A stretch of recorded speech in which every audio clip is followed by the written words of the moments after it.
दंडवत प्रणाम.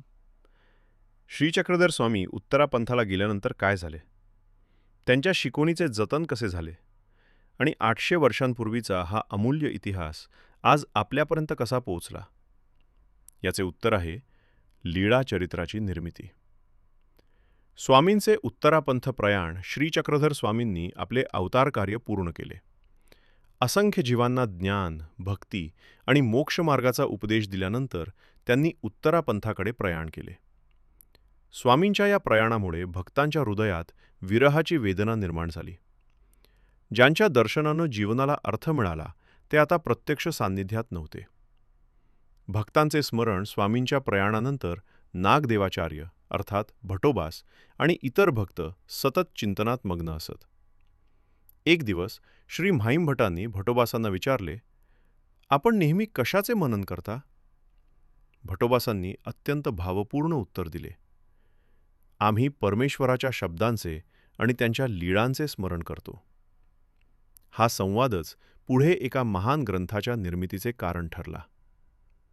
लीळाचरित्र निर्मितीचा संकल्प म्हाईंभटांच्या मनात एक विचार आला. जर या लीळा फक्त स्मरणात राहिल्या तर काळाच्या ओघात त्या विस्मृतीत जाऊ शकतात. म्हणून त्यांनी स्वामींच्या सर्व लीळा, उपदेश आणि घटनांचे संकलन करण्याचा संकल्प केला. ते विविध भक्तांकडे गेले. ज्यांनी जे प्रत्यक्ष पाहिले, अनुभवले किंवा ऐकले होते त्या सर्व साक्षी त्यांनी काळजीपूर्वक नोंदवल्या. जिवंत इतिहासाची निर्मिती अशा प्रकारे लीळाचरित्राची निर्मिती झाली. हा केवळ कथासंग्रह नव्हता, हा स्वामींच्या भक्तांनी अनुभवलेला जिवंत इतिहास होता. प्रत्येक लीळा एखाद्या भक्ताच्या प्रत्यक्ष अनुभवावर आधारित होती. म्हणूनच लीळाचरित्राला महानुभाव पंथात विशेष प्रमाण मानले जाते. आध्यात्मिक महत्त्व. महानुभाव परंपरेत लीळा स्मरण हे भक्तीचे एक श्रेष्ठ साधन मानले जाते. स्वामींच्या लीळांचे स्मरण केल्याने भक्ताच्या अंतःकरणात श्रद्धा दृढ होते. त्यांच्या प्रत्येक कृतीत, प्रत्येक वचनात आणि प्रत्येक लीळेत ब्रह्मविद्येचे गूढ तत्व दडलेले आहे. म्हणून लीळाचरित्र वाचणे म्हणजे केवळ इतिहास जाणून घेणे नव्हे, तर परमेश्वराच्या कार्याचे चिंतन करणे होय. तात्विक संदेश. भटोबासांच्या उत्तरातून एक महत्त्वाचा संदेश मिळतो. परमेश्वर शरीराने दूर गेले तरी त्यांचे वचन, त्यांची शिकवण आणि त्यांची लीळा सदैव जिवंत राहते. खरा भक्त परमेश्वराच्या स्मरणातूनच त्यांचे सान्निध्य अनुभवतो. म्हणून लीळा म्हणजे फक्त घटना नाहीत, तर मोक्षमार्ग दाखवणारे आध्यात्मिक दीपस्तंभ आहेत. ऐतिहासिक महत्त्व.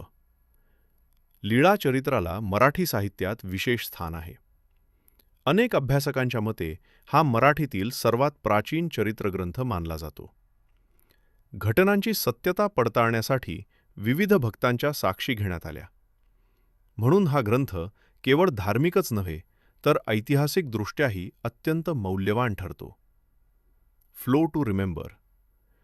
लीळाचरित्र निर्मितीची संपूर्ण घटना लक्षात ठेवण्यासाठी हे सूत्र लक्षात ठेवा.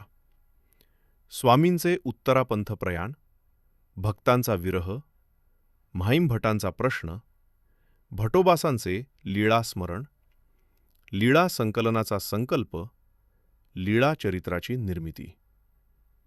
Memory formula. प्रयाण, विरह, प्रश्न, स्मरण, संकलन, लीळाचरित्र. कन्क्ल्यूजन.